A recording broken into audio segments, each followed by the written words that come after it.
The wind howled across the open field, whipping against the silver helicopter as it sat waiting on the helipad, blades glinting under the late afternoon sun. Emma's voice cut through the noise, steady and firm, but her eyes betrayed the tremor in her heart. "Fly this helicopter, and I'll marry you," she said. Jake blinked. "You can't be serious." "I've never been more serious."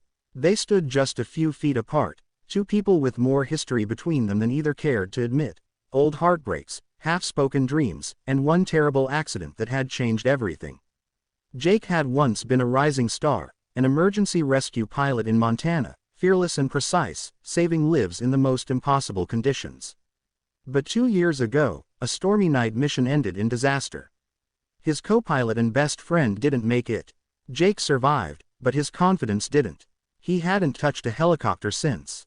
Emma, his fiancée at the time, had watched him crumble from the man who once chased hurricanes to someone who couldn't look at the sky without flinching. She stayed as long as she could, until the silence between them became heavier than grief. She left, not out of anger, but heartbreak. Yet here she was, 2 years later, standing on the same field where it all began. "Why now?" Jake asked, his voice low. Emma smiled, a tear sneaking down her cheek. "Because there's a little girl waiting in the hospital right now. She needs a heart transplant. The donor organ just arrived, but the storm shut down every flight in and out. The only way to get it there is by helicopter." Jake froze. "The pilot they called in can't make it. He's grounded out in Bozeman." "You're the only one close enough," she said, taking a breath. "Jake, you're the only one who can save her." He stared at the machine. The sleek body reflected his own terrified face. His pulse thundered in his ears. "Emma, I can't." "You can," she said softly. "The man I loved once flew through a blizzard because a stranger needed help. I know he's still in there." He looked at her, at the woman who'd never stopped believing in him, even when he had. Something inside him cracked. Jake climbed in. His hands trembled as he touched the controls, muscle memory flickering like an old flame. The smell of oil, the hum of the engine, it all came rushing back. "Tower, this is Rescue 9 requesting emergency clearance," he said, his voice shaking. "Rescue 9, you're cleared. Godspeed." The rotors spun faster. The ground fell away. For the first time in 2 years, Jake was flying. The storm clawed at him, wind buffeting the helicopter like an angry beast. Lightning flashed in the distance. Every instinct screamed to turn back, but then he thought of that little girl's heartbeat, of Emma's faith, of the promise he'd once made to always help those who couldn't help themselves. He pushed forward. 30 minutes later, he landed on the hospital roof, soaked and trembling, but alive.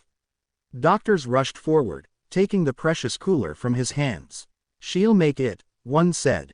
"You just saved her life." Jake closed his eyes, tears mingling with rain.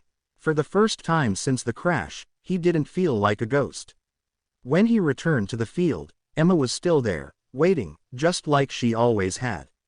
He stepped out, dripping wet but smiling. Mission accomplished. Emma walked up to him, eyes glistening. "So, you flew the helicopter?" He nodded. "Yeah, guess I did." She reached for his hand, trembling. "Then I guess you know what that means." Jake laughed, the kind of laugh that comes from somewhere deep and healed. "You mean..." She didn't answer with words. She kissed him, long, fierce, and full of everything they'd lost and just found again. Weeks later, the little girl's mother sent Jake a photo of her daughter smiling in a hospital bed, a heart-shaped balloon in her hand.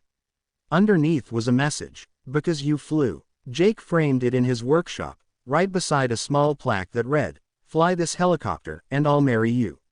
He often said it was the easiest decision he ever made, not because of the promise, but because it reminded him that courage isn't the absence of fear. It's the choice to act in spite of it. And sometimes, love is just another word for flight.